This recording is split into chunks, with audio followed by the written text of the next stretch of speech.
Israel का बदले वाला एक्शन शुरू।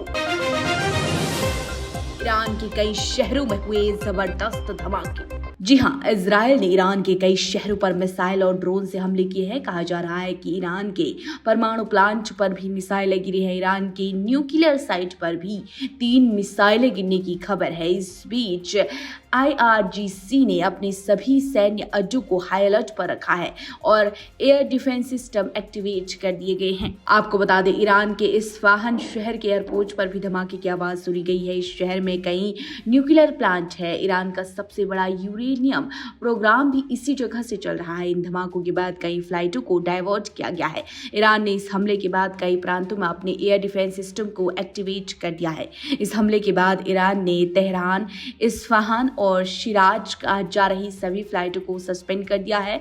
कम से कम 8 फ्लाइटों को डाइवर्ट किया गया है।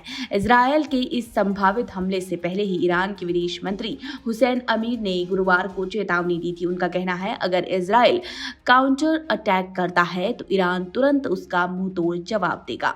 इजरायल ने ईरान के न्यूक्लियर प्लांट को निशाना बनाकर हमला नहीं किया है। इजरायल ने अमेरिका को बताया कि वो ईरान के परमाणु ठिकानों को निशाना नहीं बना रहा है। इजरायल के ईरान पर हमले के बाद यही कयास लगाए जा रहे हैं कि नेतन्याहू जवाबी कार्रवाई जरूर करेंगे। कहा जा रहा है कि ईरान के कई परमाणु ठिकाने उनके निशाने पर हैं। ईरान के परमाणु कार्यक्रम को डिरेल करने की प्लानिंग की चर्चाएं भी की जा रही हैं। इजरायल और ईरान के बीच बढ़ते तनाव के बीच भारत अपने नागरिकों की निकासी के लिए गंभीरता से विचार कर रहा है। वायुसेना और नौसेना के साथ भी विदेश मंत्रालय संपर्क में है। इजरायल के इस संभावित हमले को लेकर अंतर्राष्ट्रीय परमाणु ऊर्जा एजेंसी पहले से ही अलर्ट पर था। महानिदेशक राफेल ग्रोसी ने कहा कि ईरान के परमाणु ठिकानों पर संभावित हमले को लेकर चिंतित है। इजरायल पर तेहरान के हमले के बाद अमेरिका और ब्रिटेन ने ईरान पर नए प्रतिबंध लगाए थे। ये प्रतिबंध ईरान के 16 लोगों और उनकी 2 कंपनियों पर लगाई गई थी। ये कंपनियां ड्रोन के इंजन तैयार करती थी।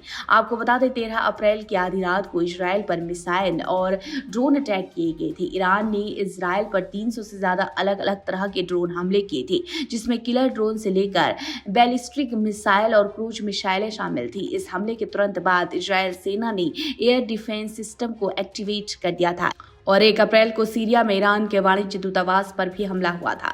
इस हमले में ईरान ने अपने एक टॉप कमांडर सहित कई सैन्य अधिकारियों की मौत का दावा किया था। ईरान ने इस हमले के सीधे तौर पर इजरायल को जिम्मेदार ठहराया था।